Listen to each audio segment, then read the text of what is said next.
Right. Balaram గారు ఒక్క నిమిషం పుల్లారావు గారి దగ్గరికి. పుల్లారావు గారు అంటే ఒక మాట రాజ్నాథ్ సింగ్ గారు మల్లికార్జున ఖార్గే గారికి ఫోన్ చేశారు, ఎట్లా చేద్దామని. మల్లికార్జున ఖార్గే గారు కూడా మాకు డిప్యూటీ స్పీకర్ ఉండి అందరం సహకరించుకుందాం మంచిగా అని చెప్పారు. కానీ ఆ తర్వాత అటునుంచి మాకు ఎటువంటి రిప్లై లేదు అని రాహుల్ గాంధీ మాట్లాడారు. ఆ తర్వాత మరి కట్ అయిపోయింది అనుకోండి.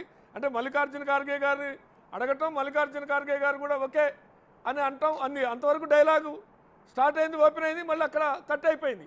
మరి ముందే అడగకుండా ఉన్న పోయేది. అడిగి వీళ్ళతో అది అనిపించుకున్న తర్వాత దాన్ని వాళ్ళు మరి సహకరిస్తారనుకున్నారా, ఇది అడగరనుకున్నారా, ఏం జరిగింది అనేటువంటిది ఒక అంశం. కానీ ఈ రకమైనటువంటిది వాతావరణం అనేటువంటిది స్టార్ట్ అయిపోయింది. కాబట్టి మీరు అన్నట్టుగా ఎట్లా ఉండబోతుంది అని అంటే ఏమనుకోవాలి, మీ మీ అంచనా ఏంటి? ఎందుకంటే లోక్సభ ఎలా ఉండబోతుంది? ఎందుకంటే ఇవాళ ఈ దేశమే కాదు, మనం ఎక్కడో చూసాం పిడిగుద్దులు గుద్దుకున్నారని ఇతర దేశాల్లో కూడా. ఆ రకమైనటువంటి వాతావరణంలోనే మనం ప్రయాణం సాగుతుంది అని అనడానికి పునాది ఏర్పడిందా? ఆ అడుగు తొలి అడుగు పడిందా?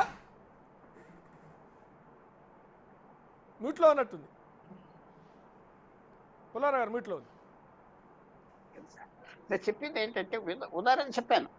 జూన్ 4 జగన్మోహన్ రెడ్డి గారు ఓడిపోయారు. నేను నాకు అదృష్టం వల్ల ప్రతి ఛానల్ పిలవటం, మాట్లాడటం, ఆయనకి మర్యాద ఇవ్వాలి, పర్సనల్గా పిలవాలి. ఆయన ఓడిపోయాడు అంత తప్పది. అదే మేము ఎందుకు చేయాలని మమ్మల్ని పెట్టలేదా 2019 నుంచి? ఇలా అయిపోయింది. నీ సొంత సొమ్ము కాదు ఇది, గవర్నమెంట్. ఎవరో ఒకరు మొదలు అడిగేస్తే మీకు మంచిది. ఎవరు మంచి చేస్తే ప్రజల్లో ఆ మార్క్స్ వస్తాయి. నవీన్ పట్నాయక్ ఎలా మార్క్స్ తెచ్చుకున్నాడు 24 సంవత్సరాలు, పెద్ద చేసింది లేకపోయినా మంచివాడు, అది నేను చెప్పాను. ఇప్పుడు నేను అదే చెప్తున్నాను. పాప మల్లికార్జున ఖార్గే గారు అడిగారు, పెద్ద మనిషి, వీళ్ళు చెప్పలేదు, ఎన్నో మనం అటాప్సిస్ చేసి. మెయిన్ థింగ్ ఏమిటంటే మీరు అన్నట్టుగా అసెంబ్లీలు కొంత ఆ రకమైన వాతావరణం ఉన్నా కొంత రోల్ మోడల్గా లోక్సభ అయినా ఉండాలి కదా అసెంబ్లీలకని. అసెంబ్లీ అంతే, లోక్సభ అంతే అన్న తర్వాత చట్టసభల మీద ఉన్నటువంటి గౌరవం రోజు రోజుకి ఇప్పటికే తగ్గింది అనుకోండి, ఇంకా తగ్గే వైపుగా ఉండాలా?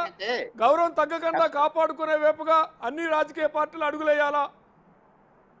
ఇంపాసిబుల్. ఎందుకంటే బిట్టర్నెస్, చాలా బిట్టర్నెస్ వచ్చింది. అలా వీళ్ళు ఎలా చేశారు, అలా ఎలా చేశారు అంటే నేను అరగంట చెప్పగలను, నమ్మటం కష్టం. అంత పెద్ద మనుషులు, పెద్ద అధికారులు ఉన్నవాళ్ళు చేస్తున్నారు. టీవీలో ఏదైనా మాట్లాడుకోవచ్చు, దాని కాదంటలా. కానీ లోక్సభకు వచ్చేటికి దానికి ఉన్న లిమిటేషను, అక్కడ ఉన్నటువంటి కొంత గౌరవము, డెకోరం, అవన్నీ ఉంటాయి కదా. అది లేదు. చాలా కంట్రీ కూడా డివైడ్ అయిపోయి ఉన్నది అధికారం కోసం. పాలిటీషియన్స్ అది ఉన్నారు, రీజనల్ పార్టీలు పక్కన ఉన్నాయి, నేషనల్ పార్టీలు 2 ఉన్నాయి. నేషనల్ పార్టీలు 2 కలిపి 60% ఓట్లు, 65% ఓట్లు వచ్చింది. 60%. మిగతా రీజనల్ పార్టీస్ 1962లో ఒకే కాంగ్రెస్ ఉండేది, ఇంకే పార్టీ ఉండేది కాదు. మారింది కదా దేశం చేంజ్ అయిపోయింది కదా. ఆ చేంజ్ అయ్యేది ఇంకా మనం అది అడ్జస్ట్ అవ్వలేకపోతుంది.